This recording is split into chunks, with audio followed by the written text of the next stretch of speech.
No jokes about Rob. Okay, shh. No, Luther's the one that does all the non-PC. Shh. We're live. PC? All right, we are live. Are we ready to go? Yeah, we're live right now. We're waiting for Jake to pick up the camera. So who's being filmed right now? Megan. No, actually, I just have the little thing on. Yeah, where was it? Yeah, it's not sharp. Can't use it. I can, if I need, I can use the low angle one.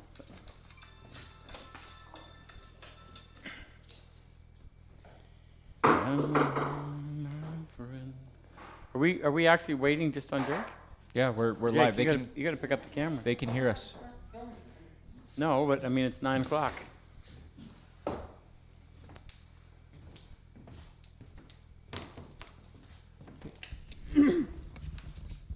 All right.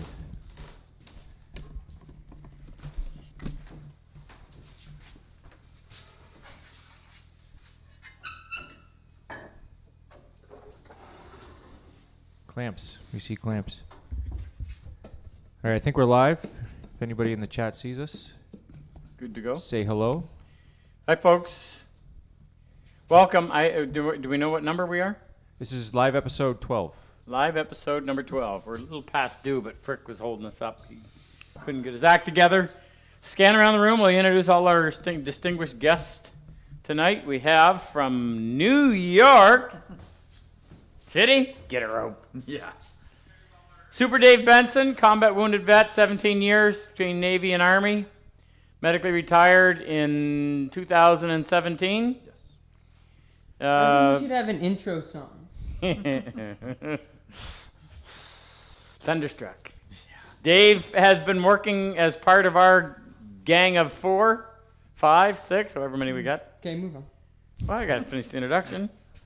For the last couple years, actually officially part of our team now. Dave will be taking care of all of the vets in the last 3 workshops of 220 of the year, which in this next one will be 2020. Moving right along from Dave, we have the, as Luther would call her, the chef. No. Head chef. Head chef. Head chef. Megan Taylor / Cosman, Jake's wife. Megan is taking care of the meals for our Purple Heart workshops / training the hand. So if you come and you love the food, thank her. Scanning a little bit past, we drop in on R. What's the R stand for? Retarded. I'm retired. Colonel Luther Sheely.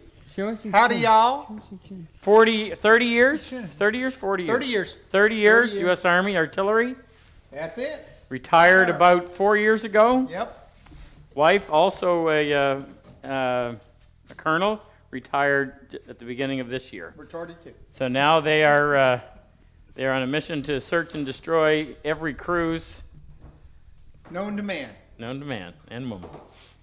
And Luther is our partner in the Purple Heart Project, does all the vetting, takes care of all of the vet side of the first 3 workshops of each year. Scanning a little bit further, we come to the illustrious Frick. They know me. Known famous for his frickin' good barbecue. That's right. Frick will be chef number 2, manning the barbecue. So if you're not signed up, you don't know what you're missing. Come for the food, nothing else. Ken, you coming in? Ken Anthony. Ken's our all-star tool maker. He's also how we met Nope, that's not it. No, it is. Angie.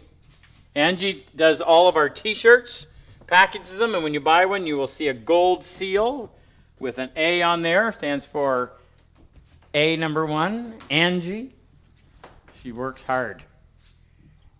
So she does. She's probably got her safety glasses on right now. Did she get her hammer? Yes.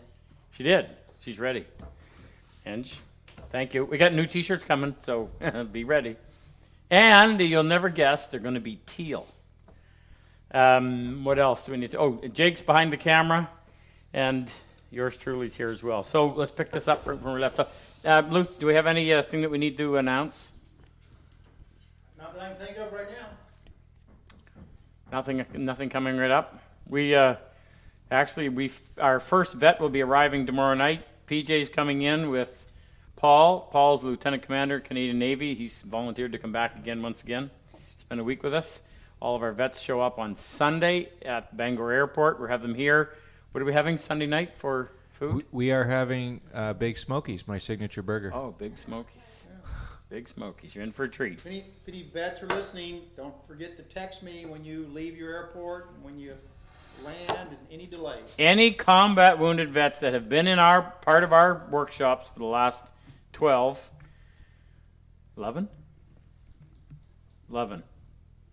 and you're on here tonight, please say hello and make sure you set them in there so I can shout out, give you a shout out, right? I think that's it. Now we're going to finish this tonight, and the first move is to go in there and duplicate the layout here that we had on this side. It's the reason why you want 2 pair of dividers. It allows you to go in and transfer one setting to the other side without having to make changes. So I'm just going to measure this. That's my half pin. And then a tail and a pin means distance from here to here.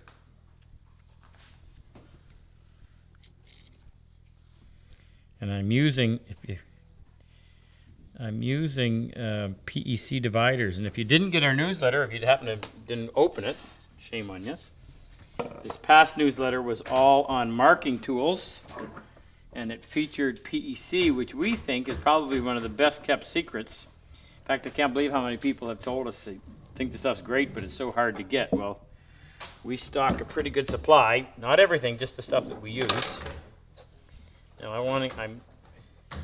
I've got this cranked up in the air a fair bit because it's an angle, or it is angled at 10 degrees.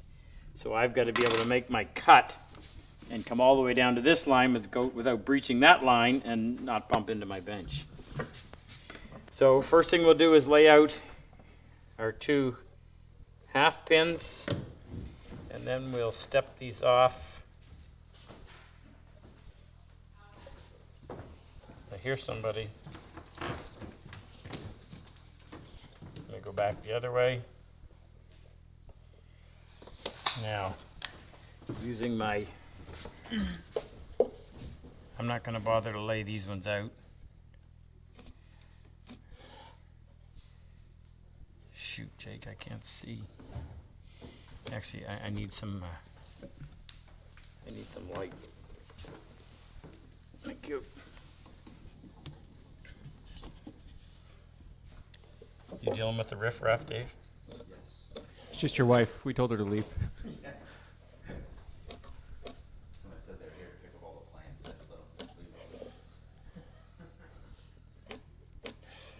No charge. You guys see questions? Fire them out.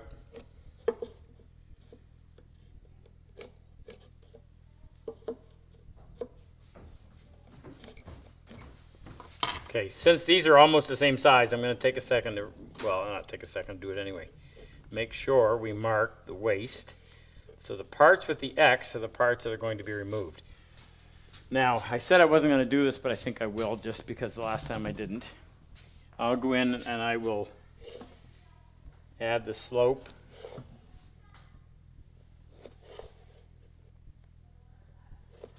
Frick, are they yours or mine? Yours.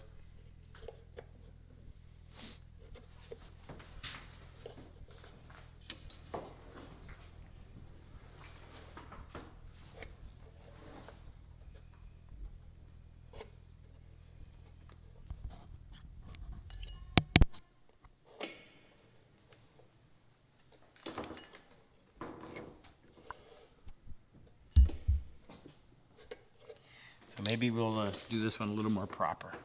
Identify, whoops, with an X, all the parts that are going to be removed. That's a lot, takes less time to do than to screw it up and have to start over. cuts across the end of the board must be perpendicular. It's imperative for the joint to work. These cuts, let me restate that. I put my square on there. These cuts must be perpendicular. That means 90 degrees to that face. I don't care about the angles. I'm going to try to get them correct or close, but that's only for looks. The perpendicular across the end is a function of the joint fitting or not fitting. Stopping at the baseline.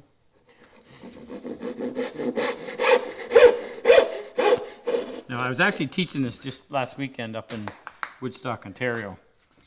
So when I'm doing this, I always want to make sure there's no sawdust left in the teeth. When I set the saw down on here, and I first start to move, it starts to accumulate sawdust. So I'm constantly blowing on it so I can see my line, so I can stay parallel to the line. And yet, I don't think I've ever found anybody that did that. So I'm watching this individual try to do this, and they're moving all crisscrossing on their line. There's a pile of sawdust on there, and I'm thinking to myself, now the last thing I said to him was, make sure you preserve the line and stay parallel to it. Yet they can't see the line. So what are they looking at? You know the answer to that, Dave? Magic. That's what they're relying on.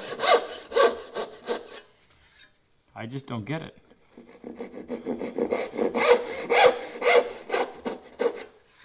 Tom Bird from Wisconsin thanks you for giving him a call for him buying a sharpening rule.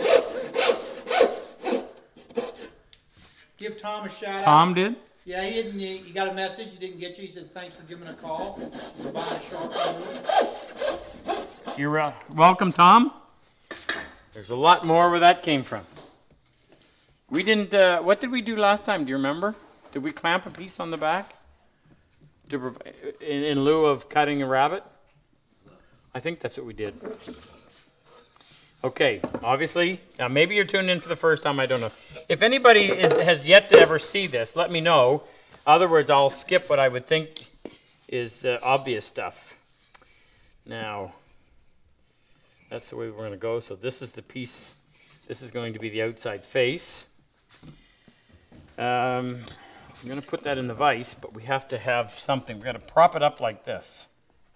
So we've got to have something back here that's of the appropriate height. But what I want to do right now is I want to go in here and I want to provide something right along that gauge line that we can use to help register the two pieces. So I'm going to grab a couple of small clamps. Got a question, answer any question. Focus right here. That's a little mushroom, that turn that goes in just like that. And that was a question for Carl Cooper. Want to know how the Carl from Tejas. Was that the Carl Cooper? Yes. There's only one. There could only be one. Howdy, Carl. Always good to hear from you. Okay, I'm going to go in and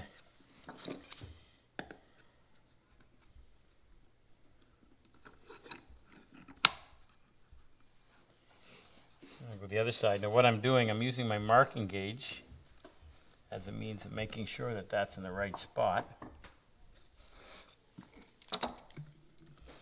Carl, Dave's not around a whole lot, but whenever I tell him that you've called, that you spoke up, he always says to say hello to Carl from Tejas. Now, what we'll be able to do is when we put that in place, that will reference and hold us exactly where we want to be. Now, I've got to drop that down, so where's my 5.5? I want this top edge to be parallel to the bench, so I'll put that down right there.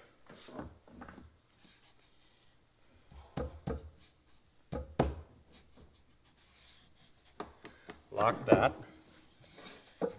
Now we need something fairly tall in order to keep those two pieces in line.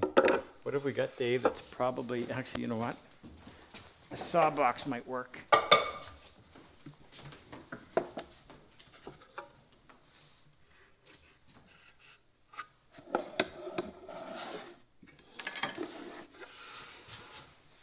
That is just about right.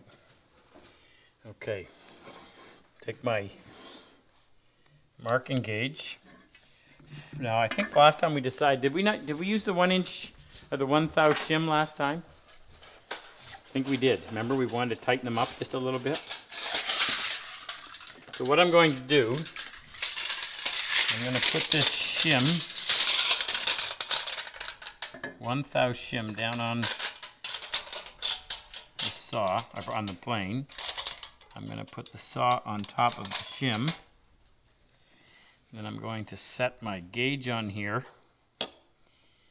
drop that down, and lock it. So what I've just done is add 1/1000th of an inch to this. So what we're trying to do in this method, with this method, is we want to move this tailboard past this by 1 saw kerf. So if you can imagine, tell me if I'm over killing this, meaning you've already know it, just in case somebody doesn't. If we were to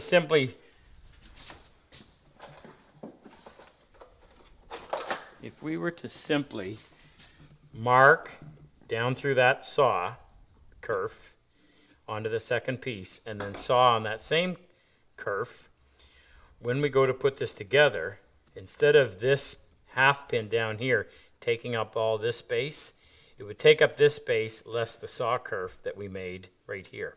Because we need to fill it, we need to have it fill the space from here right to the edge of the tail, not the other side of the saw kerf. So we move this over by 1 saw kerf. By adding a little bit, 1/1000th of an inch, we're going to go, instead of to here, we're going to end up coming over there plus 1/1000. Not a lot, but on pine it has a tendency to just tighten the joint up a little bit. Now, am I going to be able to do this with that in place? So I'll move it over like this. I got it.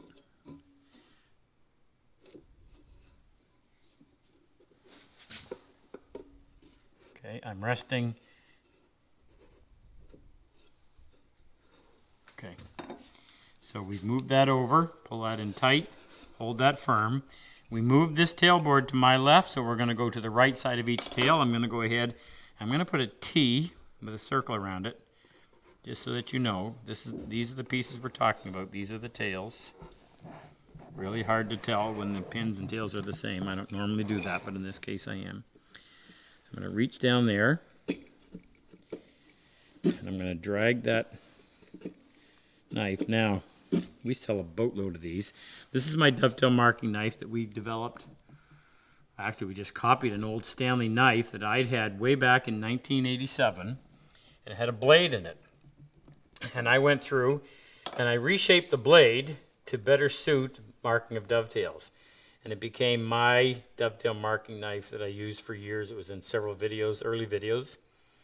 So when we decided to make one, because nobody could access this when it had long since been discontinued by Stanley, I figured, well, we may as well make it just to look exactly like the one I had. That's why the red shape that it is.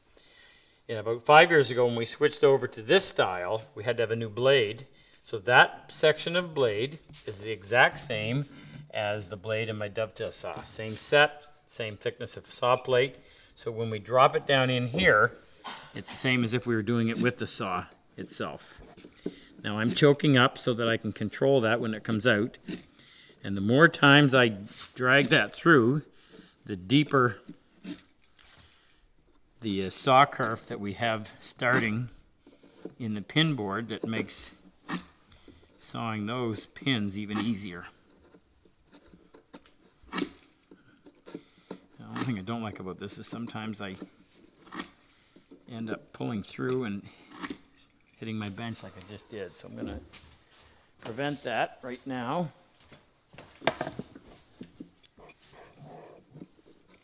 I know I'm going to knock it away the first time I hit it, so I'll put a clamp on it. Ken, were you successful on that muffin run? Oh, thank you. They were delicious. No, Dave? I know you wouldn't eat it because it's got too many good things in it. Who made those? Lynn. And who is Lynn? Angie's sister. Thank you, Lynn. And I haven't tasted it, but I'm going by Ken's judgment, which I trust.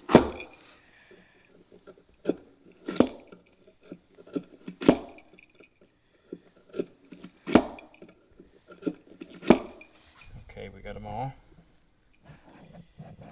We're on the right side of this one, the right side of that one, the right side of that one, and that one. Now we've got to come back this way. We always measure from the same side. Here's the reasoning. Sometimes I'm asked this question. And since nobody's firing off any questions, I got to make them up. If I decide to do it over here, if there's any discrepancy in the width of this piece compared to that, it's going to throw things off. So I recommend you always reference from the same side. Now on this one, what I'm going to do, what I find a little bit easier, is because that cutter is large like it is, I'm going to reference that cutter on the bottom and then simply slide this over until it touches. So now we have moved to my right by that same thickness of the saw curve plus 1 thou.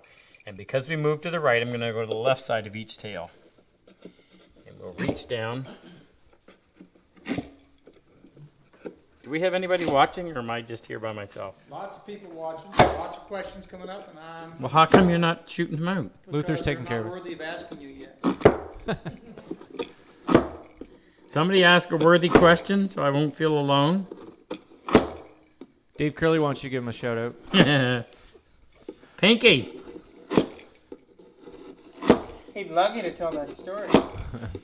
So Dave was our neighbor. And one day I caught him riding this little pink bike. And being a boy, I had to harass him about it.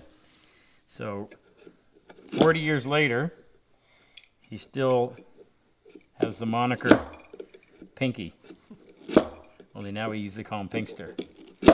And that name is far and wide. All right, let's check, make sure we get them all. We did. What? That one went super deep. Okay, take that off. Remove this. Now, always wise to leave this one intact, particularly when you first start out of this. That way, if you happen to screw up your tailboard, pin board, instead of having to start over completely, you could simply make another pin board using that same tailboard as a reference. But once you've removed the waste, you can no longer use this method. Jacob wants to know why you always seem to choose Bessie style F clamps. Oh my. Well, I must say this. Bessie, I think, make the best clamps. Now, when you're buying them, you want to buy the tradesman. So that's the tradesman. I'm going to show you the difference real quick. I think I have them here. Really disappointed, but I understand There's one on top. They've got to compete. There's one up here, Bart? Yeah, Jack? keep going to the right. No, that's not. Really, yeah, it is. No, it isn't. Here's the difference. Come in close. So this is the tradesman, and you'll notice that the cup is solid. You'll also notice that on this bar there are 1, 2, 3, 4, 5, 6 serrated surfaces. And they are there because that's the way the action of the clamp, that's how it grabs. So you move it forward and it slides. You move it back and starts to apply pressure and it bites in and catches on those surfaces. On the inexpensive ones, that's a hollow cap. Usually has a plastic cup on it, but I always take the plastic cap off because it has a tendency to slide. And then when you apply any pressure, it usually ends up leaving a ring. Don't like it at all.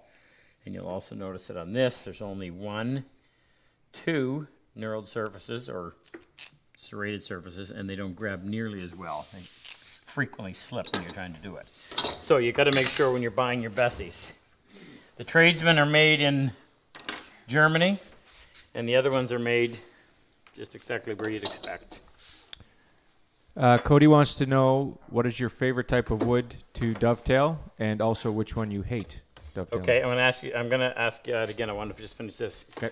So, Bessie, I asked, and they are going to put together a kit of clamps in a little tote bag for every vet that comes to our Purple Heart project, and I think that needs to be applauded. Favorite wood for dovetailing?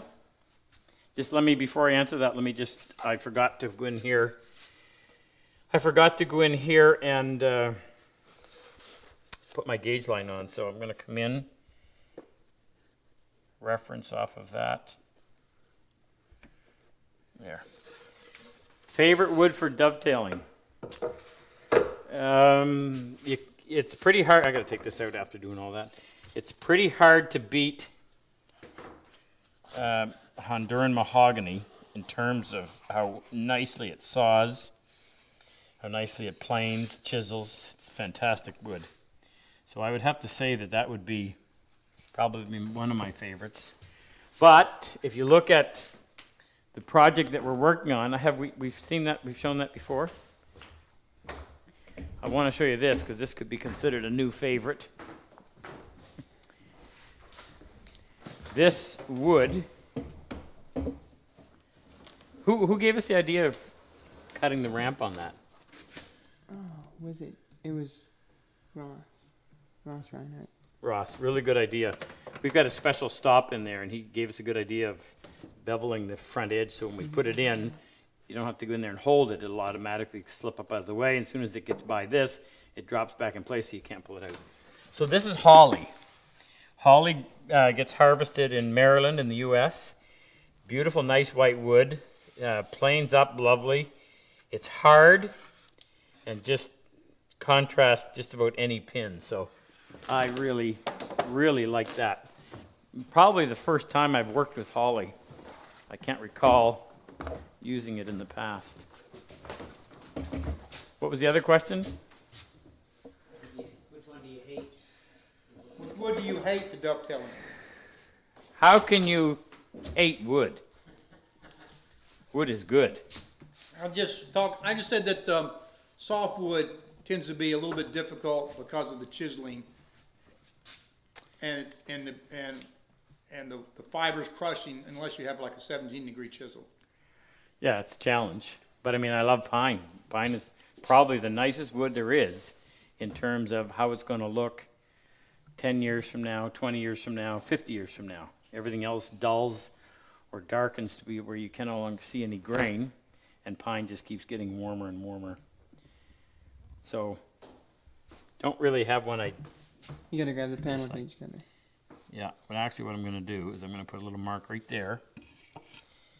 I'm going to put a little mark right here. I'm going to put my headgear on so I can see closer. I'm going to use my square, my big square. Use my knife. And I don't normally do this, but I'm going to strike a mark like this rather than try to use a marking gauge because there's too much of an angle on there.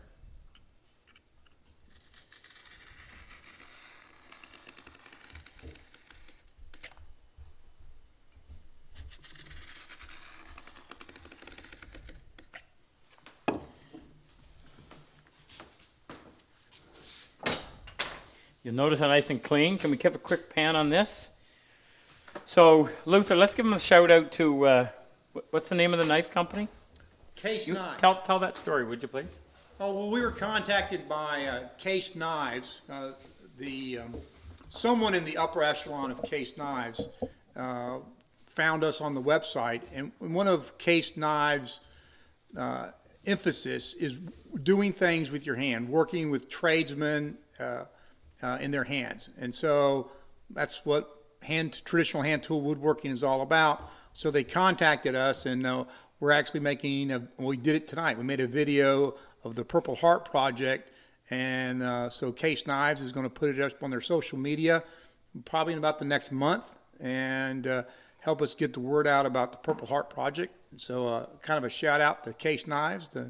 I really appreciate it.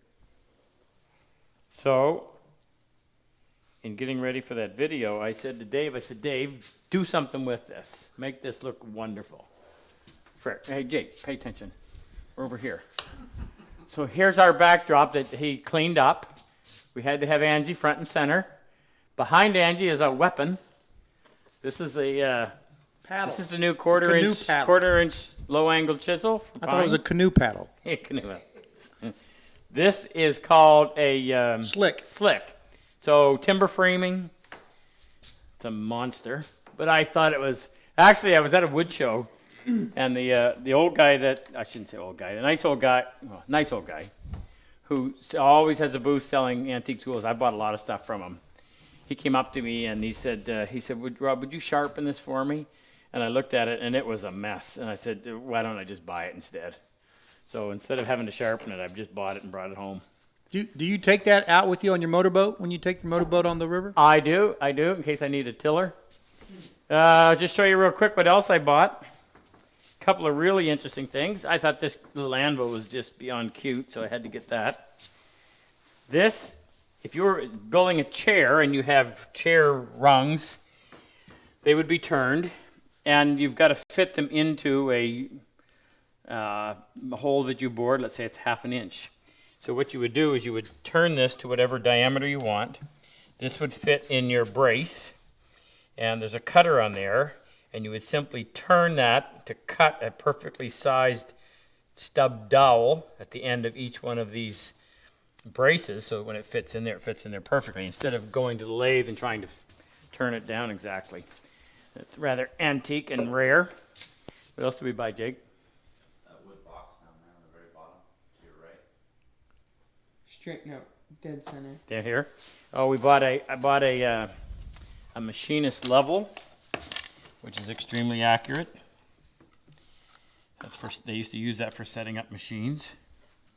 And each one of those marks represents 1/1000th of an inch, and I can't remember exactly how to use it, but I will figure it out. Got something else too, didn't we? Tongue and groove. Huh? Oh, yeah, where is that? Dave probably packed that in his suitcase, did he? Maybe. Oh, it's right here. So this is really cool. You know what we should do? We should do a live broadcast some night where we just go through some of these old specialty planes. I've got one here that is designed for cutting, specifically for cutting chamfers, 45 degree. We could set that up and use it. But this one is a tongue and groove plane. So with the same setup and the fence like this, you can see this is the negative space. It leaves you with a tongue on the edge of your board. Then you simply spin your fence around, and now that same setup is going to provide you with the groove. So you'd have this negative space would be one side of the groove, and out here would be the other side of the groove. Now, I really want to see this. Now it's going to take some work. The blades are in pretty bad shape, and I haven't quite figured out yet how you set that up so that they need to be cutting at the same depth, and the distance in between. It's going to be a little bit of work, but it'll be fun. I think that's all we got. All right, so these are now laid out. I just came in. I got one left to do, and I'm drawing some perpendicular lines down to the bottom. Okay, what's waste? This is waste. This is waste, waste, waste, waste. Transfer that up to here. Is Michaela on? Haven't seen her. Big shout out to my favorite niece by the name of Michaela. My favorite Michaela named niece, and we put out a we asked A challenge. for someone to come up with the next slogan for our new T-shirt. Now, Angie's idea was to go with teal, so we had to do teal. She's the boss of the T-shirt division. So the new slogan, can we release it now? On the back, we'll say, "Wood doing good." And most of us in this room thought that was awesome. But we're gonna stick with the wood and the good. Sales will tell. Sales will tell. Have we heard that before? I won't release the one that I've already come up with for T-shirt number 3, but those are on order, so probably 2 or 3 weeks. All right, now we got to go in. We got to make these cuts all the way down. They've got to be plumb. If they're not plumb, the wedge shape will produce either a too tight of a fit or a gap. So, hey, Rob, are you keeping the tabs on number of vets have come through in your head? Huh? You keeping tabs on the number of vets we've had total through the program? Yeah, I know exactly. What how is many. that? 74. 74. Thank you. So it'll be 88 when we're done this one.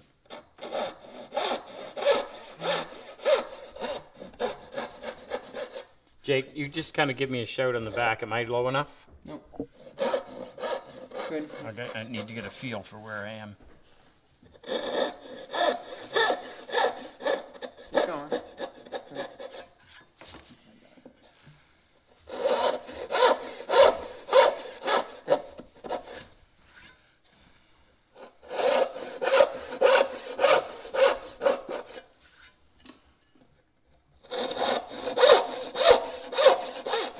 Keep going. Good. Okay, now we need to cut over here. Did we ever show that plaque? I don't know. I don't think we did. I know. Actually, I'm pretty sure we did. Did? The plaque says in memory of friend and fellow craftsman Bob Lippick, and Bob and his family were the reason why we were able to do our first Purple Heart project 3 years ago.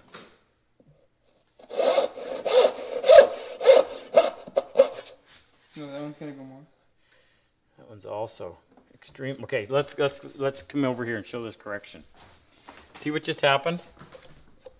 See how that sloped slightly? So I've got to go in and fix that. So watch Wait, how I'm which going to do one? it. This one right here. I've crossed over here. So what would that would? So fortunately, this is the piece I'm keeping. If I don't do anything to it, this is narrower at the top, wider at the bottom. That's going to cause a lot of pressure and possibly split something. So I got to go in and fix it. Now, if it had undercut, it can't fix it, but I can fix this one. And what I'm going to do is go in here. Jake, you probably would get a better view over my left shoulder. No. Okay, argue.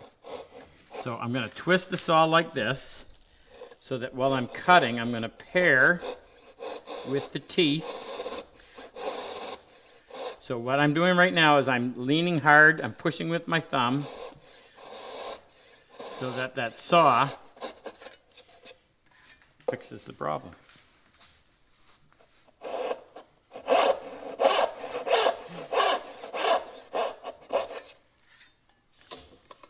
Now you can do it with a chisel, but the chisel is much more susceptible to the grain and the direction of the grain than a saw. Okay, now we'll get the fret saw out. Make sure you're cutting the proper piece off. Where am I in terms of that line? Good. You can go lower. Oh.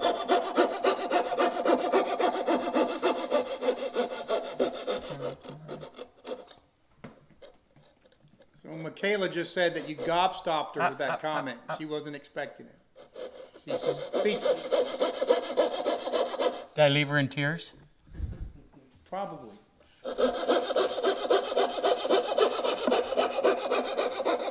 Well, I high-fived her on Sunday. She'll probably want a hug now.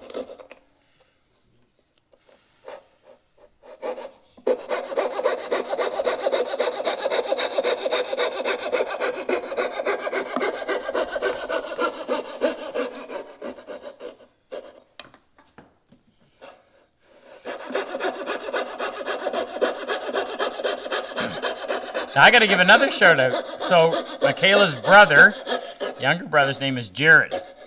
He's 16, and he was drafted to play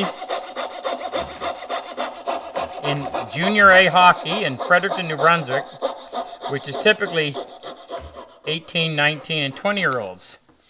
There are only 3 16-year-olds, underage players in the league, and he's one of them. And the other night, in overtime, and he scored the winning goal, and it was awesome. So, way to go, Jared. His mother's a fantastic hockey player because he certainly didn't learn any of that from his father. Okay, now let's flip this over. See what Michaela says about that.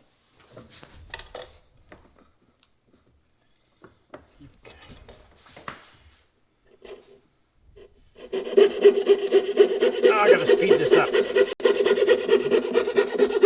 way too high. Holy Too high? cow.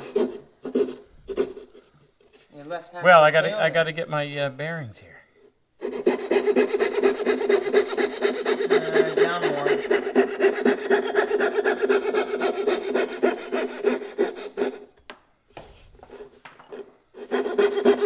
Down. Good. Up a bit.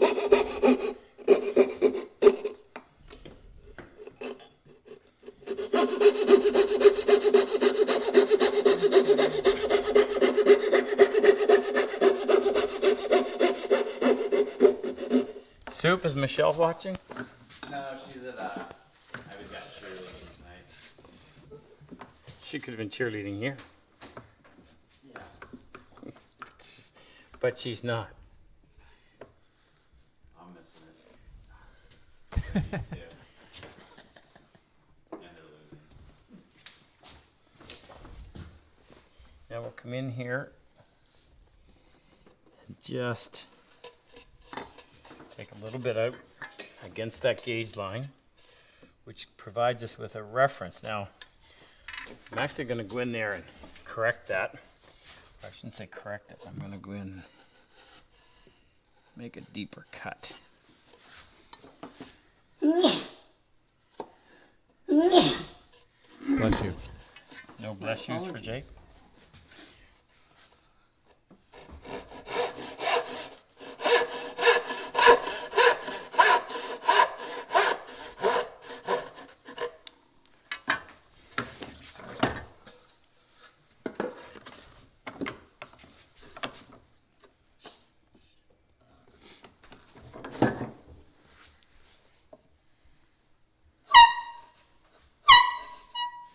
Little loud.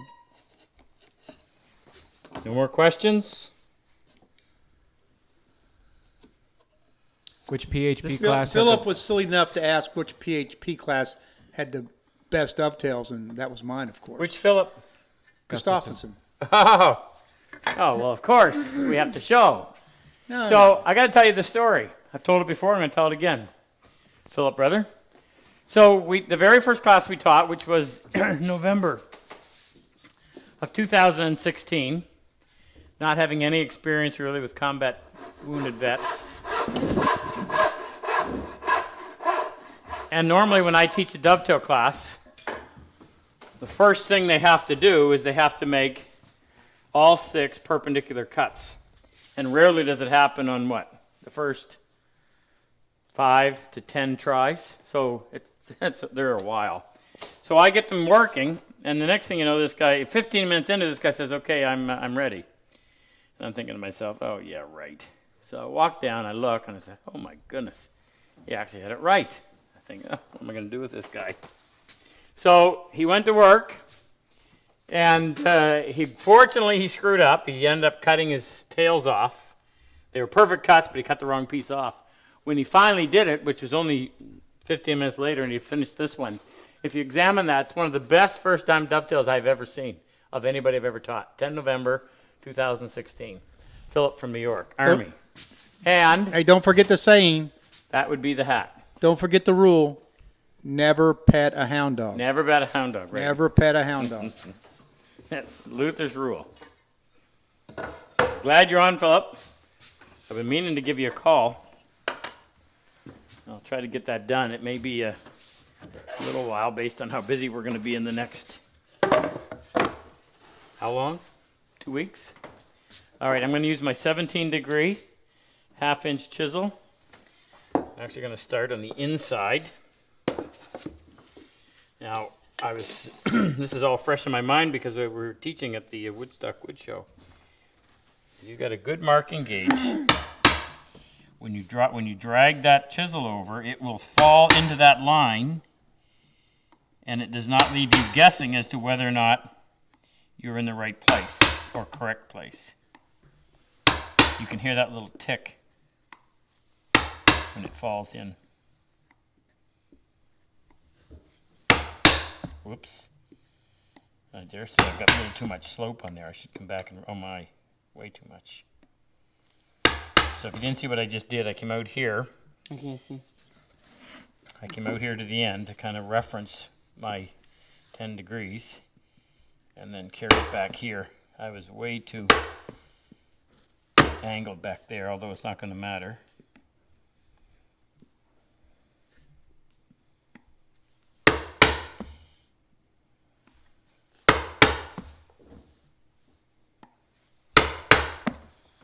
And what it did cause is that, so if you slope too much like that, the pressure of the wood on the waist side pushes your chisel this way and it caused that little bump.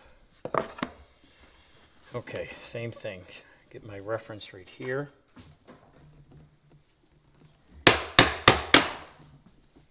Now when I am cutting a spot like this where it's going to take more than 2 passes, rather than go here and then have a little bit on this side, I'd rather have a full section and then come back and I can put that piece in the middle of the chisel. If you've got more on one side than the other, the chisel has a tendency to want to turn because again, the pressure of the waist pushing on the bevel goes like that. So I want even pressure across there so that doesn't happen. Let me explain that one more time. So right here, full equal pressure all the way across the chisel tip. Come over to this corner, same thing. This one, rather than hitting it like that, I'm going to put it right in the middle of the chisel so that does not happen. And that doesn't allow one corner to dig in and breach that line. Luther, if any of this stuff doesn't make sense, I expect you to speak up.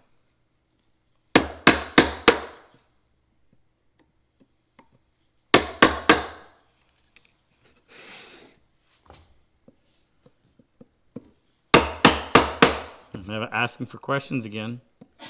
Well, I got one coming, but it's a chisel grinding question. I'm gonna let you finish chopping.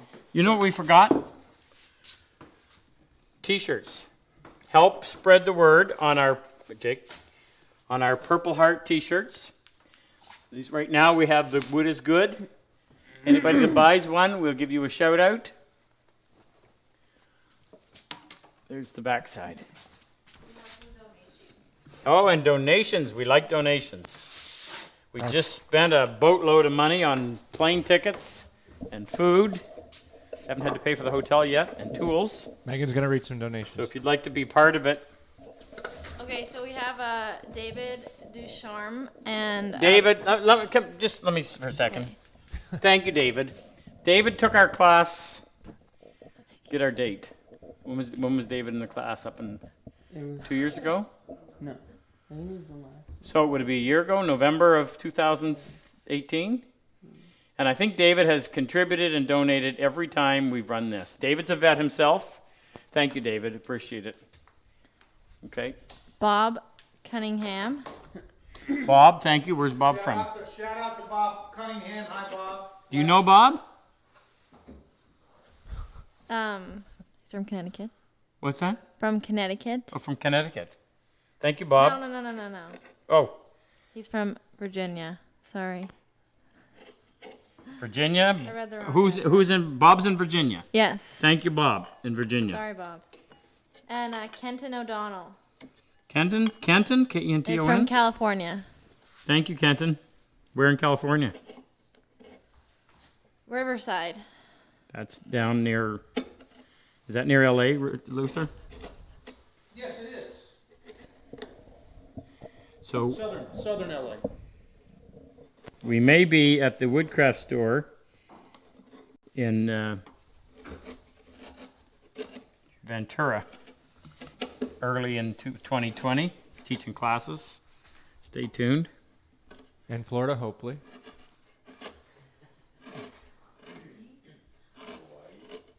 Yeah, Hawaii. Let's add Hawaii to the list. Is there woodcrafts there? There is in Honolulu. Been there, done that. Okay. Do you have more? You interrupt me. Now, what I'm going to Oh, this is a good one came up. Rob, I just got a question about building their first bench. You want to tell them what we just did? do. Yes. Actually, I want to show them. Dave, were you going to lay on that bench? Oh, yes, I was. What was the Seinfeld episode? George. George, in the boudoir. So this is Luther and I shot a new video. Oh, gotta get this right. Any idea how long it's going to be? Probably between an hour and a half and 2 hours is my guess. If I were to guess, it's going to be over 4. Yeah. Luther, watch this. What's the diameter of that pen, Luther? I have no clue. Yeah, right. Inch and a half? So Luther's ability. Now here's a guy who spent his career dropping ordnance within a very tight radius as a artillery At long distances. officer at long distances. Oh, I see. So if I was 4 miles away and I There said you that, go. you would have been able to guess it. So Luther has no ability to guess.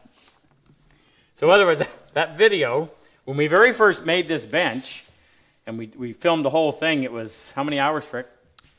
On the online workshop. It was probably 15 with the vice conversion, 15, 16 hours. 15 or 16 hours. So we've cut it down. We're probably, I'm going to guess that they were between 3 and 4 hours. Yeah.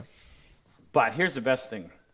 I'm not going to tell you what it is, but the single biggest expense, so back up just a little bit.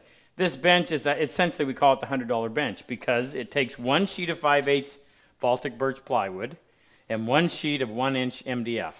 Those materials can be procured for less than $100.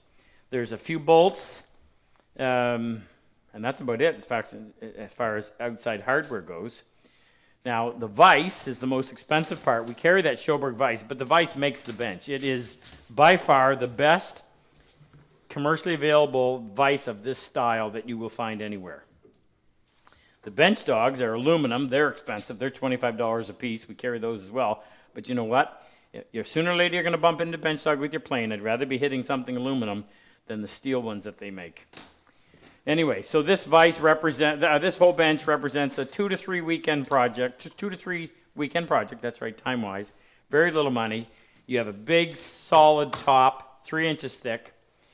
But the single biggest drawback to building this bench was the investment you had to have in clamps. And easily, if you look at my clamp rack over there, I don't even want to figure out how many dollars worth of clamps are represented. And by the way, what you see on this side is on the other side as well. And Luther came up with this idea that essentially eliminated all need for clamps. It's awesome. This video is going to be worth it. We have made how many of these? 35, 40. Certainly over 30 benches. And each time we've tried to clean it up and figure out a better way. We went from using regular 5/8 plywood to Baltic birch. That was huge. There's lots of things we've done. So we've streamlined it, and you come away with a bench that would easily last your lifetime to give it a little bit of TLC. So now back your bench question. What was it? No, just go. Cody was saying he's ready to make his first bench, and what should he make it out of, maple? Or so I said, hey, well, Cody should should go for one of our benches, and we have it on the online workshop, and very shortly, probably in a couple of months, we'll have the video up and ready on the workshop. I'm looking at for a couple months, for a couple weeks. Well, it's a co-production this time between Luther and I, and yeah, I think we could do it before Christmas. Good. Now, Cody, if you're looking for a solid wood bench like this, I understand. But in order to build a bench like this, you need a bench to work off of. Trying to build this on the end of a table saw or a couple of sawhorses, your results are going to show that, unfortunately. That bench can be built with minimal tools and will serve to help you build this bench. But I recommend anybody spend $100. I'll be honest, $350 by the time you actually $400 if you factor in the bench dogs and the vise. Build it, use it, see what you like about it, what you don't like about it, and then use that bit of experience to incorporate into the bench that you finally build. I won't say the name of the bench, that it starts with an R, I get people calling me all the time. I'm going to build this bench. And I think, you know what? I've worked on those. I do not like it at all, and I'll tell you the reasons why. But there's so much hoopla out there about this that, oh, this is a great bench. I don't believe it. And I always tell people this. If you think of the two greatest craftsmen of the last 50 years who are known for hand tool use, they both use the same bench. One is Tay Frid, the other is Frank Klaus. And both of them use Scandinavian style shoulder vise, that's this style, with some kind of a tail vise. I've modified mine a little bit, but both Frank and Tay use the same type. So, and both of those individuals grew up through an apprentice program, professionally trained, and earned their living building, as opposed to a hobbyist who's out there making recommendations. And I'm not trying to be derogatory, but I'm saying this. Do a little more research, and better than that, get some practical experience before you commit to making something that, in that case, is going to cost you a lot of money. How's that? Did I offend a whole bunch of people? No, I thought you were talking about me when you had the two best. Oh, I'm very surprised. I'm offended. you should be. He said 2 best, not 3 best. Now, I just checked this, and I got a little bit of a bump in there, so I'm going to go in. Now, when I'm doing this, you'll notice that I'm holding the chisel firmly with my left hand. This allows me to push with quite a bit of force with my right hand, but it's all under control. Now, I got to give a shout out to Jake. We discovered a long time ago that the best way to attack a softwood is with a low angle approach. So I'm going to highlight these two, and you'll see the difference. Now, actually, that's low too. Where's one with the factory edge? Probably the 1 inch. It's closest. All right, so that's approximately a 25-degree primary bevel. This is a 17-degree. You can see by the length of the bevel how wide it is, or how long it is. And what that does, without making this excessively fragile, it allows that to slip in there and sever those fibers so nicely, whereas a more blunt or a steeper angle, better stated, puts a lot of pressure on the fiber, and they tend to crush instead of cutting. So I'm able to slice through this stuff with ease. And Jake makes these, grinds them out, and does them with machine precision, although they're done entirely by hand. So what I'm doing is I'm running that square. I'm going to say something else too. This is a really handy. We carry a lot of these little 2-inch squares. It's such a convenient little thing for this job in particular. I need to verify that that socket is flat. So I set that square on there, and if I can't move it side to side without it rocking, now that one feels pretty good. That one's got a little bit of rock to it. And that one feels good and solid.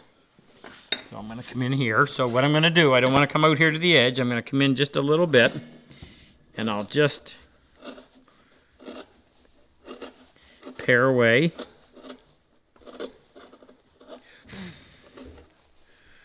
So I'm going to do this one too. I wasn't 100% convinced that it didn't have... If you don't do this, then when you go to assemble your joint, it will not seat, because something inside here will fetch up before it closes the gap out here. Okay, now final thing we need to do is check over here on the side. Make sure that we're clean right into the corner. Also want to make sure that we didn't leave any material ahead of the gauge line or on top of it. Any material left, there's my gauge line. Any material left up here is going to force the joint apart this way, and it's going to open up the gap. You don't want that. There's a little bit of material right there that needs to be removed.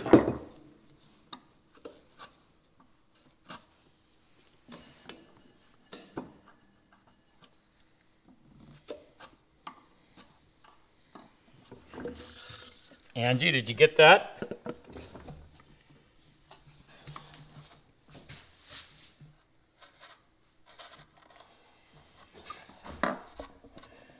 Okay. That one's done.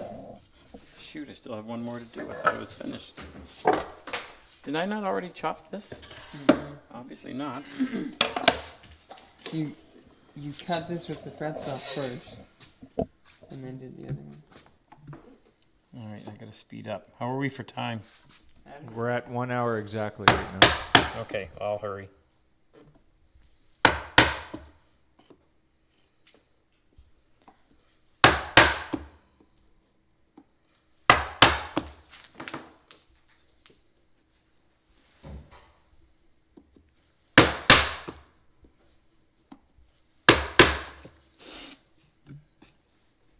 We got questions?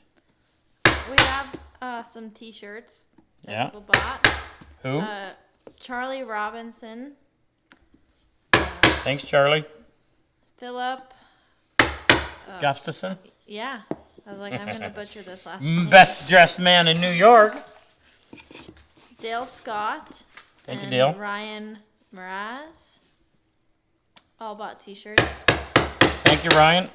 And then Derek Valselka. Does that sound familiar?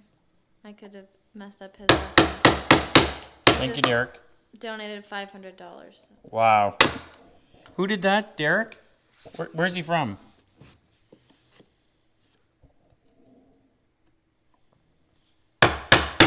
California. Thank you, Derek. That's very generous.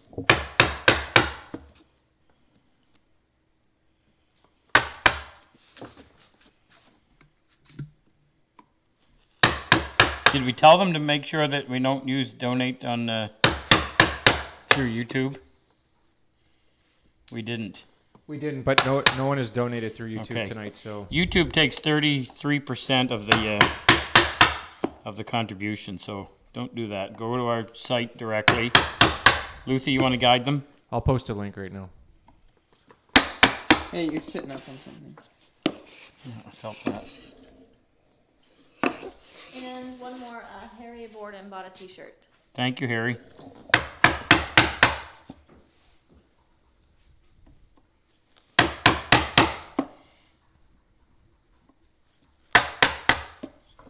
Okay.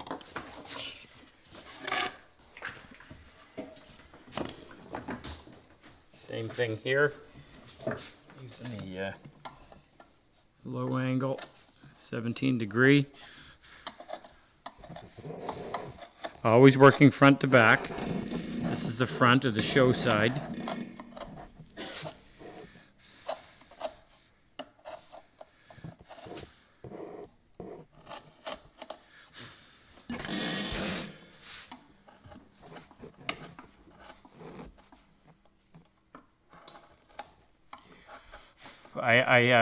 I don't want to embarrass him, but I need to give credit where credit is due. Ken Anthony helps me with manufacturing tools. In fact, Ken now does probably half or more of the dovetail saws, all the saws. And he donated all of his time that is involved in the manufacturing of the saws that we provide to the vets. And I know that because I know who pays him. Thank you, Ken.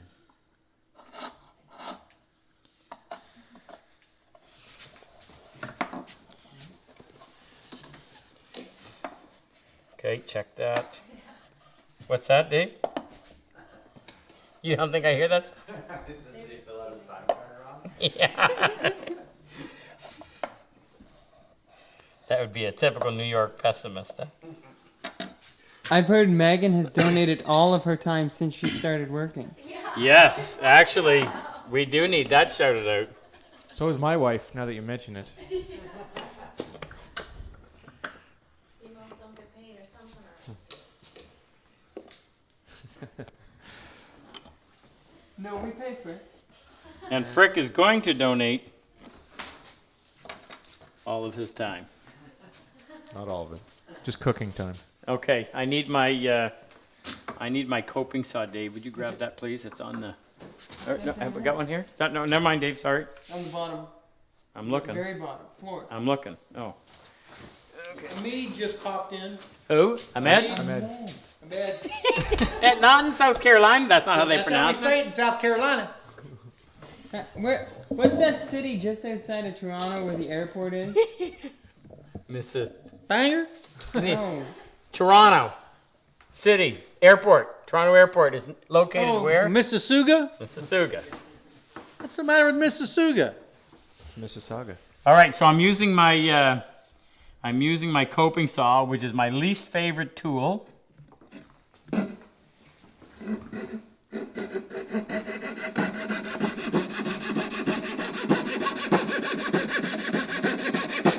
Now, the better job you do on this, the less work you're going to have cleaning up. Dave, What? forget that other coping. Yeah, this one's duller now. Holy.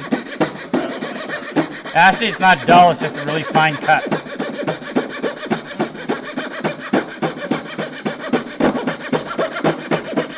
It'll speed up as soon as I go across the grain.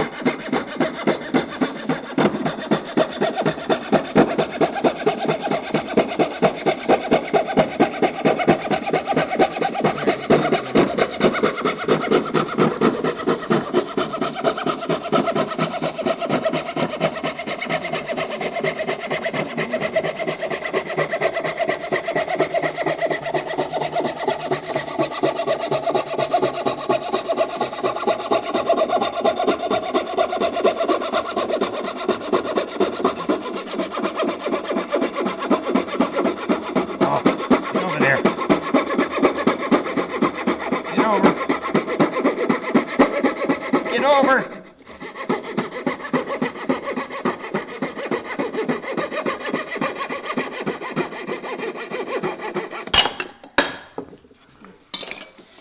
Wreck everything. Now, I'm going to use my little Lee Nielsen. I think I actually modified this one to work.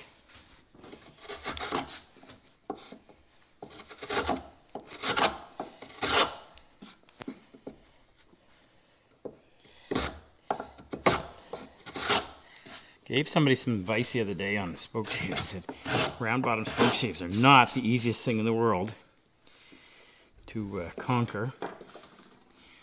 I'm going to switch to the flat bottom and see if I can't get a little better performance on that starting area. I'm just eyeballing this to get the blade set.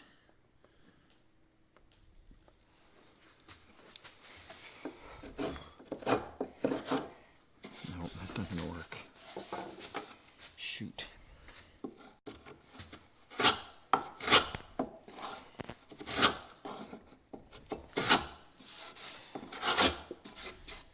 I don't understand why that's cutting so much better. Oh, I know why. Shoot, I was reading that completely wrong. I should have been cutting this way. The grain's running like this, right? And I'm cutting down against it. This will cut. See the difference in the color? Dumb me.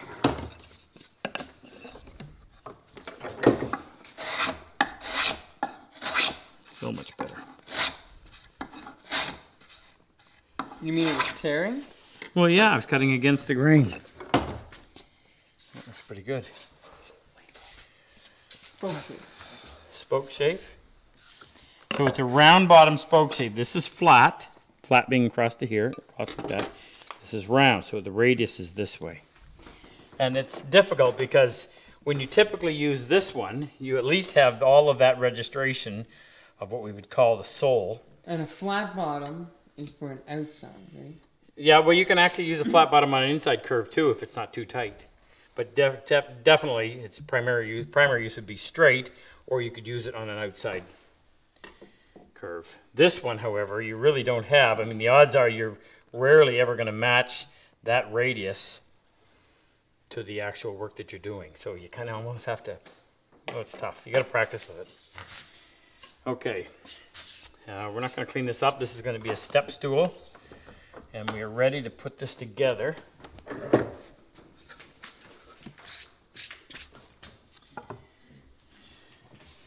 You know, I didn't mark these, but hopefully I got them right. This is the one that has the, I just did this one with the blue pen, right? Yeah. Okay. I'll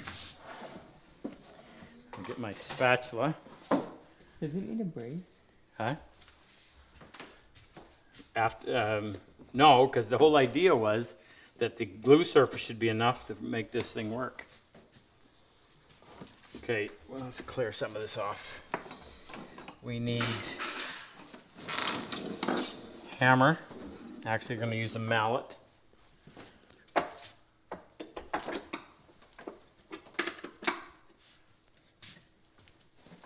Got an invitation today to go teach in, where was that, Luther? St. Thomas. St. Thomas, Virgin Islands. Yeah. Hey, Sandy just had a pretty good question. It says she cannot get the hang of a round bottom spoke shave. Any tips or tricks? Yeah, let me answer that in just 1 second so that I can continue to this while I'm talking. I forgot to cut chamfers. So on the inside edge of each tail, stepping in about a 1/16 of an inch first, I'm going to cut down or create this little chamfer that will aid in the glue distribution and in the joint getting started. Luther, ask me that question again, please. Sandy says that she just can't get the hang of using a round bottom spoke shave. Any tricks to using it? Well, like I prefaced my comments before I started using it, it is tough because you don't have much reference surface to support the cutting edge, the cutting action of the blade. At best, you've got the blade itself and the forward edge right here, which isn't much. So you almost have to. I mean, you're literally running the radius with your wrist when you're doing it. I would suggest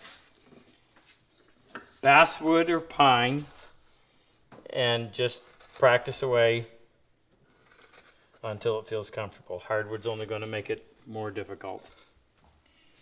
Blade needs to be expertly sharpened, because of course that's the make or break of the tool. And I wouldn't have too much projection. The more projection, the harder you have to work. The harder you have to work, the less control you have. But definitely really, really soft woods. I would recommend soft woods for practicing initial sawing and dovetailing and chiseling, because the soft wood produces the least amount of resistance, which again, it's all about giving you lots of control. Okay, let's put this together. You're not going to plane the top? Pardon? You're going to plane it a bit? After I put it together, gotta flush up the joint. Luther was making fun of my glue bottle earlier. He wanted to know why we don't just buy a big bottle of glue. Or a bigger bottle of glue. Now, that's another shout out that has to come to the folks at Tight Bond, because they have agreed to sending a kit of glue for each vet to take home. I know this has been a question before, but is it poor form to test fit dovetails before gluing? Not poor form, it's verboten. People have died for lesser offenses.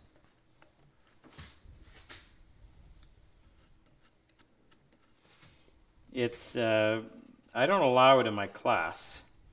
And the reason is this.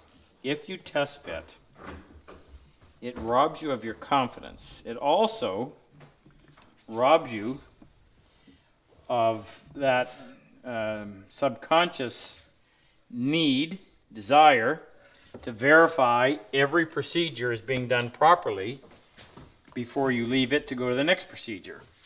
Thinking, well, I'll just check it when I test fit it. Well, no, if you've only got one try at it, you have to make sure that if that wall of that pin is supposed to be plumb, then it has to be plumb.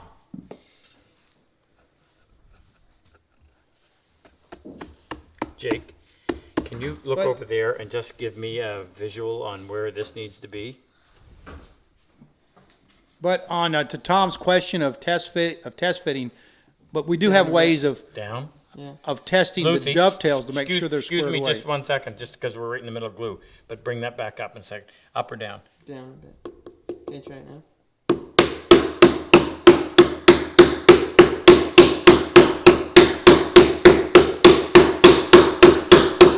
Now that's a nice amount of resistance.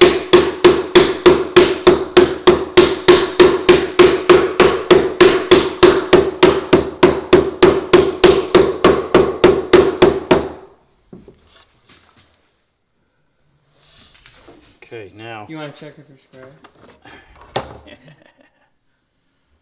Now we need to bring that down a little tighter. But before I do that, I want to get rid of the glue that'll only end up getting splattered from the mallet head. I'm running short on you got right there. Here, let me grab that. Thanks, Dave. That one's wet, actually. Okay.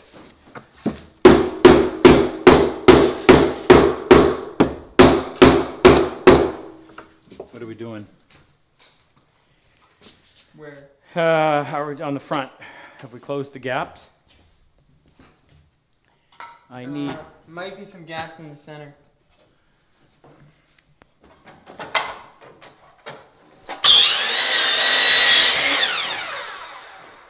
Yeah. So there's a cup in the board. Okay, so I'm going to use a block.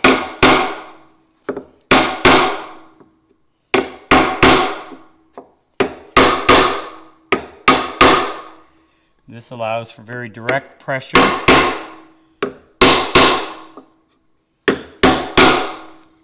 Check it. You might need to be clamping it. You're good and tight. Yeah. Doubting Thomas.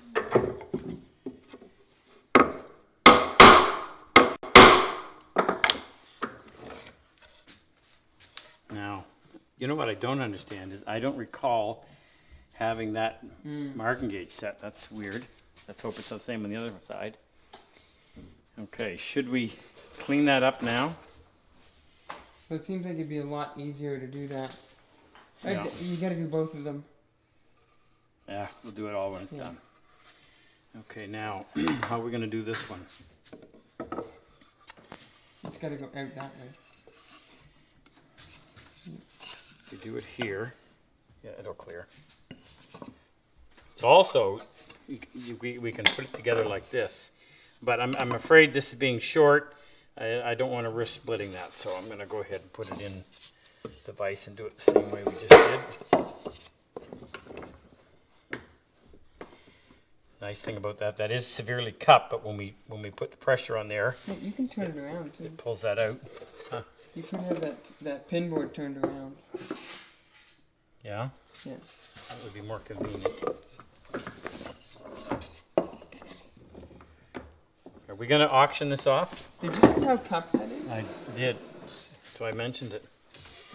If anybody's interested in this utilitarian step stool, we will put it up for auction, and all the proceeds will go to Luther's Buy Me a New Van Fund. With curtains. Yeah, with curtains. Please, get the curtains first. No. Purple Heart. Where's Charlie when we need him? I haven't seen Charlie tonight. Probably flying overhead. Megan will start the bidding at $5, her monthly salary. She been taking that out of petty cash? I'll bid 10 since my kids need a stool to reach the sink when they brush their teeth. Now please, anybody, take Frick to task. He did this once before and got into the bidding frenzy and got way beyond his allowance. Oh, I'm already outbid. Yeah? Yeah. $20. Well, must I remind you, we The got more- paid, how much did we get, how much did Joseph pay for that single dovetail when we did the Yeah. Higher caliber dovetail. one? If you clean that up and put a finish on it, I think you get way more. Okay, give me my. We're at 50 already. Oh yeah, that looks good. Down a bit. Down. Yeah.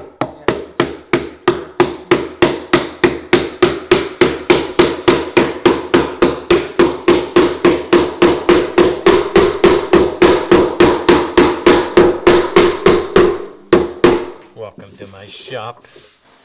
Let me cut your mop. Thanks, Ken.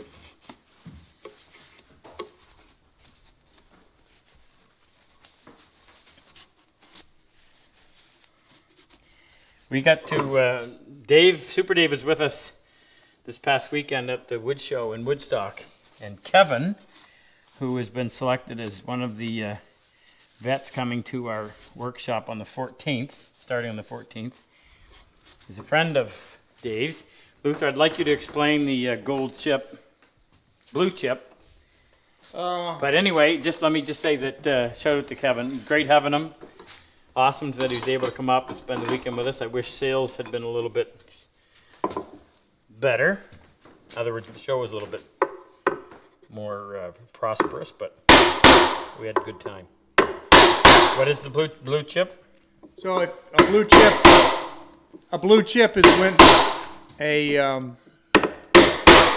Did I time that right? Yeah, a PHP recipient or alumni finds a fellow combat wounded warrior that he believes would be really, or she believes will be really good for the program. They have a blue chip, and they can put the blue chip down, and it goes a long way to ensuring that individual will be selected for the course. I think everyone to date has. Everyone to date has, and so there's been about 6 blue chips used.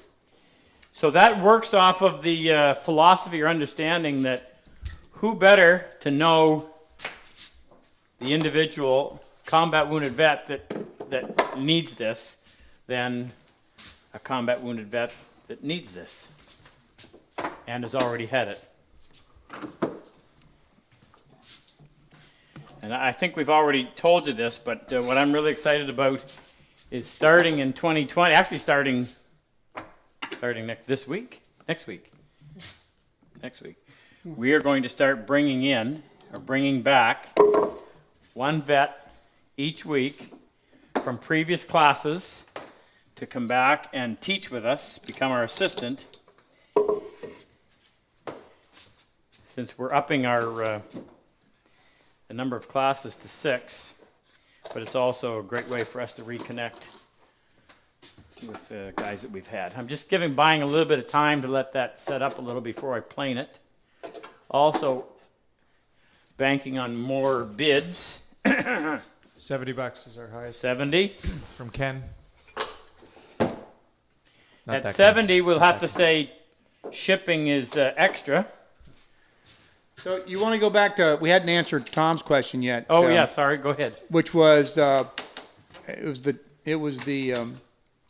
don't you test fit your dovetails? And I just want to say, we don't test fit the dovetails, but we do inspect the tails and the pins before we assemble them to make sure they are perfect and ready to be assembled. Right. So, and to that end, let me remind you what we use this little thing for.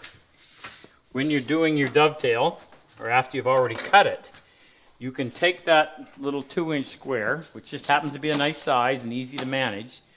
Not only can you go in and check that the socket, that's the space between each pin, is flat with no bumps, but as you lay it on that flat surface and then move it over to the side of the adjacent pin, it should show you that it's making contact all around the perimeter. In other words, this surface, this wall of the pin, needs to be perpendicular to that floor in between. And if that's the case, and you followed your lines and you did everything you were supposed to do, it has to fit. Now, it's funny, it's just in the last week I've had 2 or 3 people have sent me pictures of their dovetails. They've learned at home using this technique, and they just said, this is incredible. I would never have thought that I could cut a dovetail like this. And who was the one from Yeah. Jack from Texas showed me, sent me a couple samples. And they're, by all accounts, they're perfect dovetails. Absolutely perfect dovetails. So anybody can do this. If you have the desire, which is always the number one, if you can still tie your own shoes, you've got that much manual dexterity left, then you can learn to cut a dovetail on par with mine, and I don't say that as if, well, how am I going to word that? I don't care. In fact, I'm happy when I can see somebody like Philip who can cut a dovetail like that. I can't do any better than that. I might be a little faster. Got to have an edge. But that's as good as it gets. How can you get any better than that? If you can't see improvements with your naked eye, then you're wasting your time to try to do it any better. And that's that. Hey, sits nice and flat. No, that's a premium. That's a bonus. Oh, price just went up. Now let's clean it up. So we've got to plane all these surfaces. We also have to plane the edge. I'm just trying to think of how we're going to best hold it. It's not an easy thing to get a hold of because of the angle. I'm going to go in. I think I'll use my block plane. Dave, can I solicit your help? Can you get over there and just kind of hold that somehow? I'm going to go up against the bench dog maybe. You can just kind of steady that.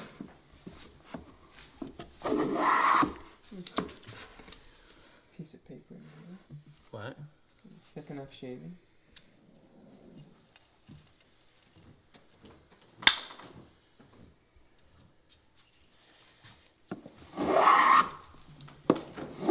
Luther treated us last night to a fresh, what was that anyway? King salmon, King salmon. wild caught Pacific Northwest.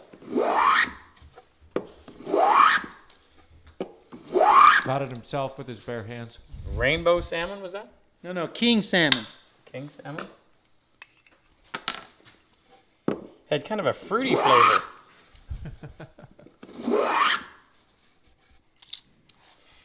Was delicious. The only reason we invite him. Okay. First offer was for crab. So, hey, Rob, while you've got your low-angle block plane in there, Yeah. got one person asking a question. He always has a problem with the knuckle cap popping up. Tighten up the cap screw right there. Right. Just tighten that up. Now, if you had a real early model, and that's going back 7 or 8 years, maybe even earlier, they had a little problem with the geometry up in there, so they had to make some changes. But that's been resolved quite some time ago. Okay, now we got to get in here. And what we're doing is just looking to get rid of saw marks. Okay, Dave, I want to go back and take one more pass here. Now that what looks like a gap right there is actually the corner. This corner is missing, and as a result, it opens it up. That's what happened with Dave's as well. Only occasionally. Every once in a while. Actually, Dave's got dovetails down. I understand somewhere in upstate New York there's a chicken coop now that has The mansion. Yeah, it's a chicken man. dovetails gone wild. Yeah.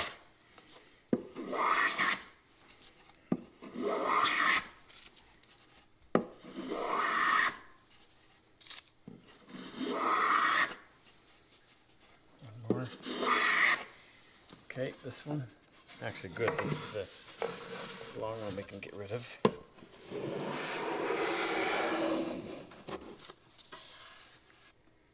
One more.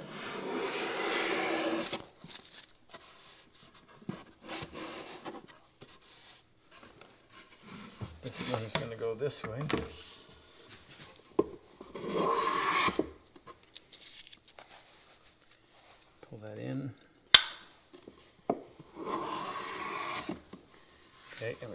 back and do this one.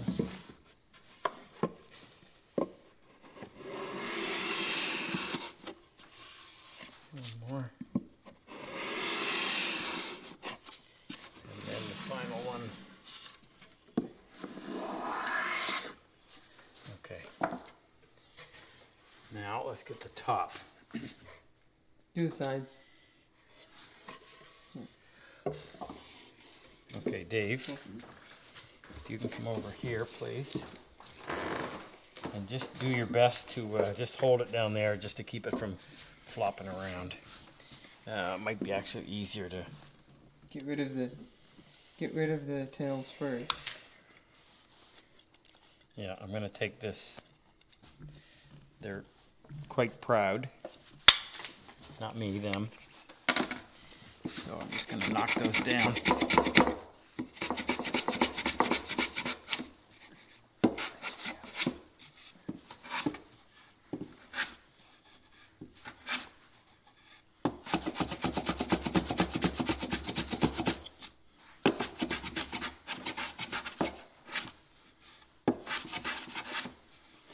I'll come in with my 5.5 and smooth this all up. What are you boys whispering about? Can't tell?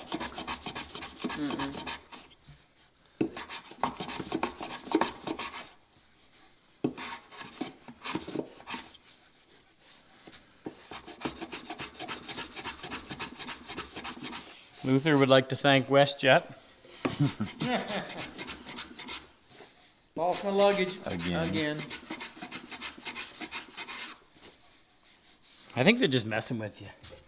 But I will say kudos to them because they kept me well informed and they delivered the luggage yesterday. So thank you for that. David.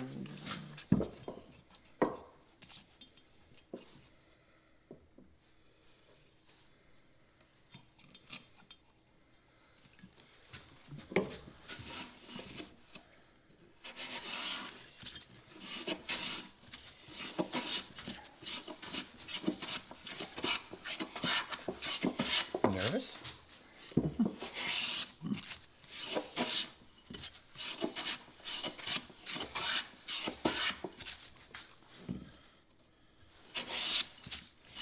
I'm just going until I get rid of all the pen marks. I'm not going to bother taking out the marking gauge line, not on a working stool.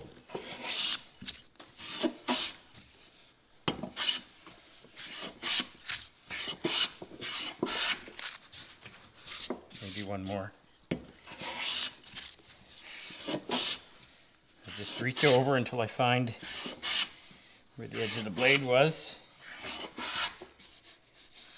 Okay, that looks good. Nice and clean. Now, I'm going to do this one a little bit different, Dave. I'm going to put that there. I'm going to get you to do the same thing, but I'm going to plane this way so that I can take this down.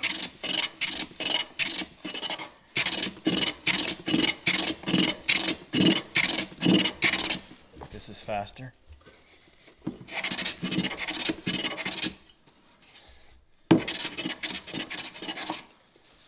Okay, now we're going this way. Actually, you know what? I'll put the... Oh, no, I don't want to do that. That pine marks so easily. I don't want to leave a mark on the side. Is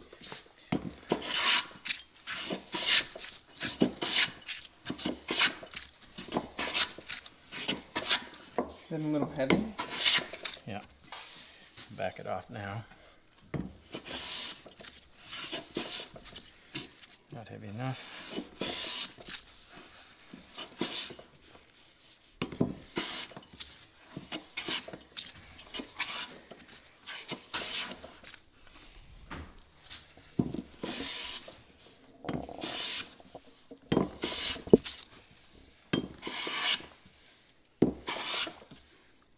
While you're doing that, we have t-shirts and donations.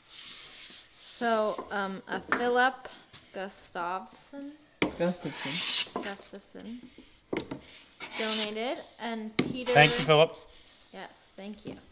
Peter, man, everybody with the hard last names tonight. Smith. Smith? Yeah.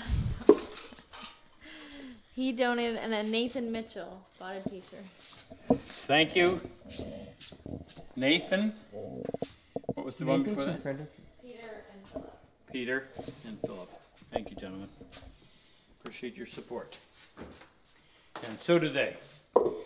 You don't know how much they appreciate it. One of the most touching moments I ever experienced with the Purple Heart Project was when we were handing out tools. Handful of, $2,000, $2,500 worth of tools to these guys. And some of them What are you looking for? stood there with tears in their eyes as they accepted them. I am looking for, I want to clamp down a piece on the bench so I can set that down in plane. So I need something that is, You know what you need? what? Somewhere around 16 inches wide. Dave, you dance while I go find something to entertain the crowd. Dave. Do that number. If it's good, don't wait till I get back. I want to see it. No. I'm back here in my stash of. Oh, model the bench so that the bits can raise on it. Weight test it.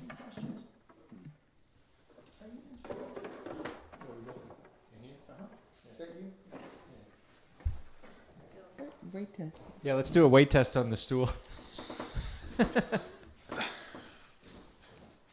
What I miss? Dave What? weight tested it. You're still fully dressed. I was just gonna wear the stool.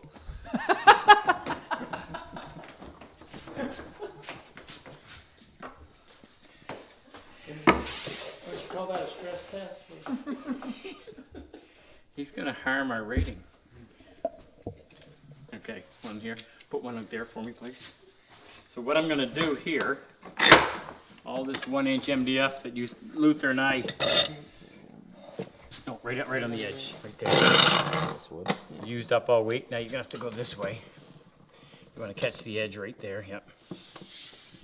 What I'm gonna do is make up my 16 inches with two pieces. So we want to be right here. So if I have a clamp right there, if you hand me one. If you can he make it into there with that really? See the really deep one? It's a monster. I don't know if that's gonna reach or not. Will it? Flip it around. Flip it around. You call that reaching? Here. Just enough to hold it in place. I think it's on the tool tray. That's all right. It'll take a little bit of pressure.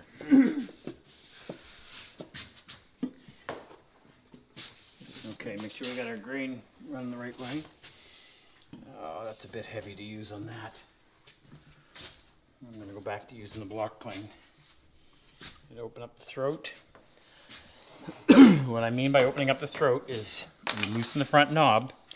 There's a toe plate, a movable toe plate, and I can use that to either close the throat down for lots of protection against tear out, or in this case open up so I can take a heavy shaving. Dave, hand right there, would you please? Just on this one, just because I'm going to be forcing in this direction.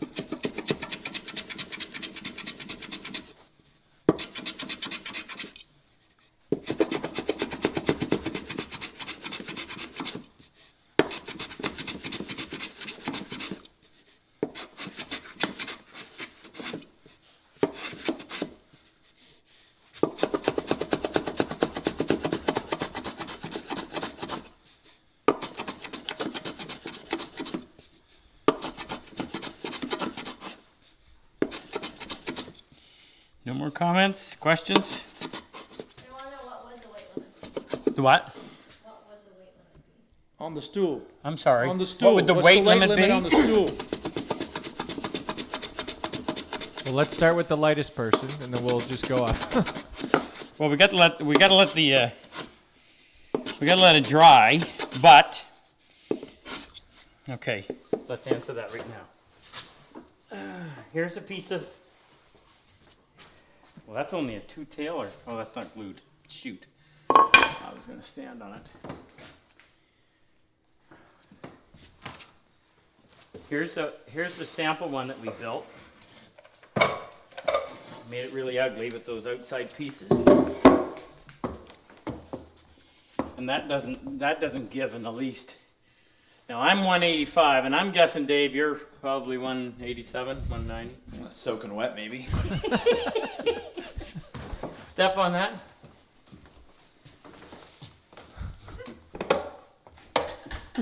Have you ever heard pine groan? Give it a little stress test. A little stress test. All right. I'll put the bid at 500.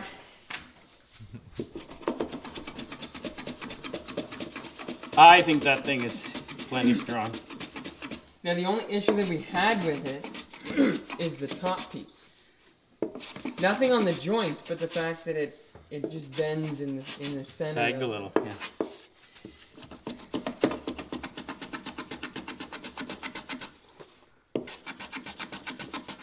Ow. Wrap my knuckle on that. Okay, actually, let's turn this around. It's easier to work this direction. How are we for time? 1 hour, 42 minutes. Oh, Good. what's our record? Another short one. Was that a sigh from Megan? Oh, that was the pine.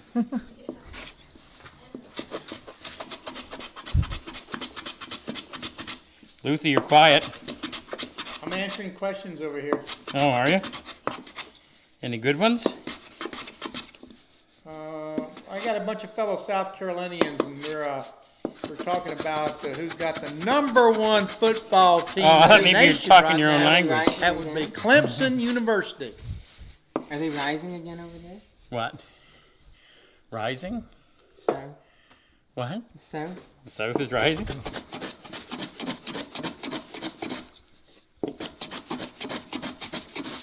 Have you hit the topic of boiled peanuts and Oh yeah, that was at the beginning. That was at the beginning. that's the code. Let the convo begin. Should give a shout out to Ken Haygarth. It's 2:41 in the morning in the UK. He's staying up just for this. Hi, Ken. Yeah, I know Ken well. Ken always comments on my YouTube videos. Usually the first person to say thank you. Appreciate that.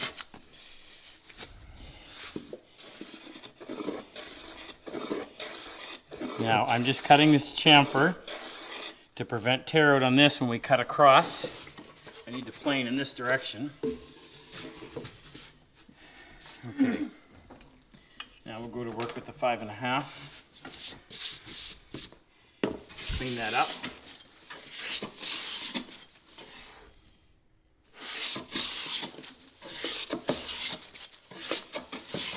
Remember, we did this using store-bought pine, and that's not a species for you millennials.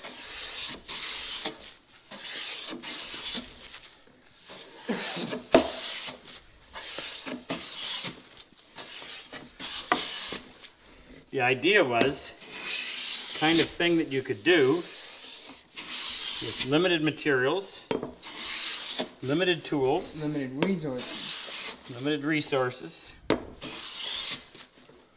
Kind of.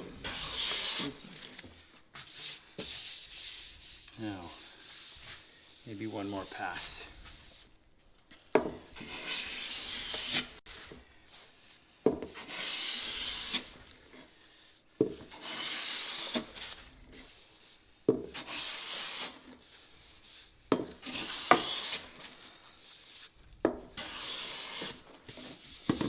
Okay. Now, corners are going to get dinged, so let's cut them back. Chamfer on there.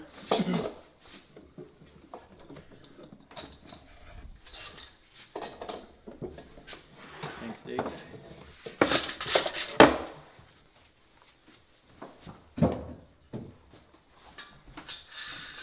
We'll cut across the grain first.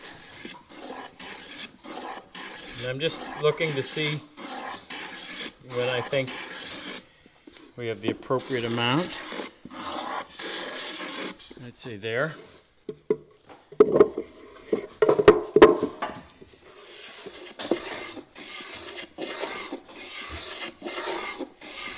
What are we at?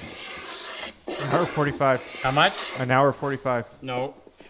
Oh, viewers? Price? Oh, we're still at $100. How much? $100. Oh, I didn't know we were there. It's been that way for a while, though. I think everyone's waiting to see how it turns out. Ah. Oh, ye of little faith.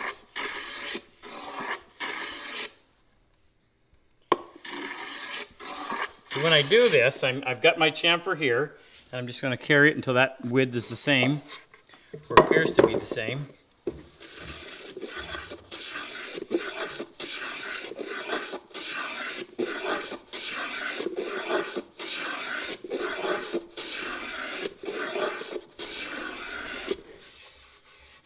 Okay, now I really need to go the other way. I can feel how that's torn.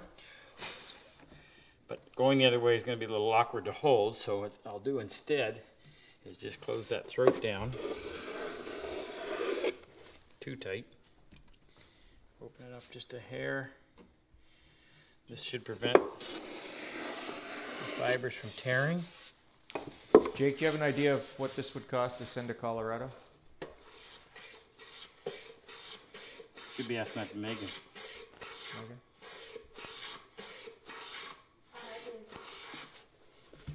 Not heavy. Oh, we lost video. The battery died? Oh, it probably timed out. 21 by 8 by 12. Oh, you went black. All right. Yeah, Hook you back up? it's back now. It is. We didn't lose the stream. We just lost the video. The camera turned itself off. Yeah. How much? $30. If the price exceeds $130, we'll cover the shipping. It'll cover the shipping. What's the current bid on the stool? $100. Say that. Can I get What's your 150? bid, Luke?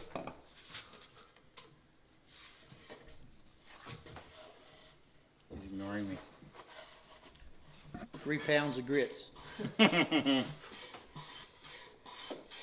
Oh, we do have 150 from Thane Curtis. Pardon? Thane Curtis, 150. Way to go, Thane. So that will include the shipping. Yeah, now shipping is free. We've passed Okay. that threshold. So we've cut our chamfers all the way around. Now, here's what we're going to do. Can't test this now because the glue's not dry enough. If this flexes, and we'll have somebody who's heavier than me stand on it. If it flexes, what we'll do is we'll go in, we'll cut a piece of pine about 3 inches, following this shape, and we'll glue it to the bottom of this. And glued on there, we'll stiffen that up substantially. It doesn't even need to be attached to there. As Jake mentioned, this glue joint is going to be sufficiently strong. We've stood on hundreds of these, single corner. Now, it's dirt. That pine is dirty on the inside, and I should have planed it beforehand. So I'll go in there and I'll sand that. You really can't plane it. The underside's okay. And you'll sign it, of course. We'll sign that right now. We got a Sharpie. Megan, do we have a brand new Sharpie? Yeah, would you grab one for me, please, Dave? We'll sign PHP 2019, Family First, Rob Cosman. I impressed myself in that without touching it, that does not rock corner to corner, so it's good and stable. Everybody gets lucky. Yeah. Should give you years of fine standing. You'll be able to reach the cookies without anybody knowing. Thanks, Dave.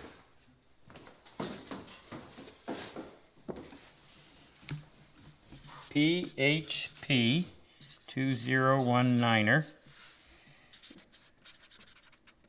Family first, always. Okay. 175 is 175. Put your stuff away. Give him a little more. Yeah, you've got the amount of time it takes for me to put away my planes. Luther, any questions? No, I think the bidding war is on right now. Oh, good. What are we at? 180. 180 just popped. 180. Wonderful. We'll stay live until we have exhausted it. Rick, remind them not to send the problems to DC. Yeah, if the winning bidder can just contact Jake directly, Jake at RobCosman.com. We'll settle You, payment that way. I want to tell you just one story, 2 stories. We have one vet coming, Purple Heart recipient, yes, who has had 7 tours, 1 in Kosovo, 3 in Iraq, 3 in Afghanistan.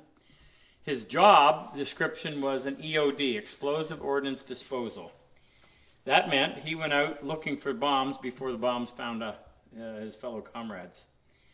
And as a result of what he did, he endured over 100 IED blasts. And his last deployment in Afghanistan was 37. So this guy has had, just unbelievable sacrifice. And he's coming to our workshop. And we have another young fellow coming. Young? PJ? Yeah, PJ's PJ is Marine. Navy SEAL. Navy SEAL. And on his last deployment, which was just a few months ago. in the process of reloading his Well, let's just say Active he got in a firefight and he was severely wounded in the leg. active firefight, rooting out ISIS fighters. Probably. Yeah, and took numerous bullet wounds and died. Almost died a couple of times. It was very close. Severely wounded, very difficult. Lot of medical rehabilitating. And when I'm reading his story, I'm thinking, how does this guy come to a class and stand up and do, but determination and drive overcome. So he says he's going to be out of the wheelchair and he's going to be here. He's actually arriving here tomorrow night. So these are the kind of people that you're supporting. These are people that, you look for heroes. You don't have to look very far. How do you define a hero? Someone who's willing to lay their life on the line for someone they may not even know, just to protect a way of life, protect personal freedoms. So we can't do enough. We've upped it to 36 starting in 2020. I wish it was 360. But we are limited resource. As you look around and you see who we are, 1, 2, 3, 4, 5, 6, 7, 8 sometimes. We do what we can. We need your help. We get your help. That's the fantastic part. We just do this for fun. No sense in me carrying this around. I may as well give it away to somebody. And if somebody's going to get it, they may as well make a nice donation to the Purple Heart Project to support what we're doing. All right. With that, we've got a busy 2 weeks in front of us. It starts Sunday afternoon when we pick up the vets. And it ends 2 weeks after that when we're done with our second class. Yeah, I would also say that just one more advertisement, I guess, is right now I'm taking PHP applications for the May, June, July 2020 courses.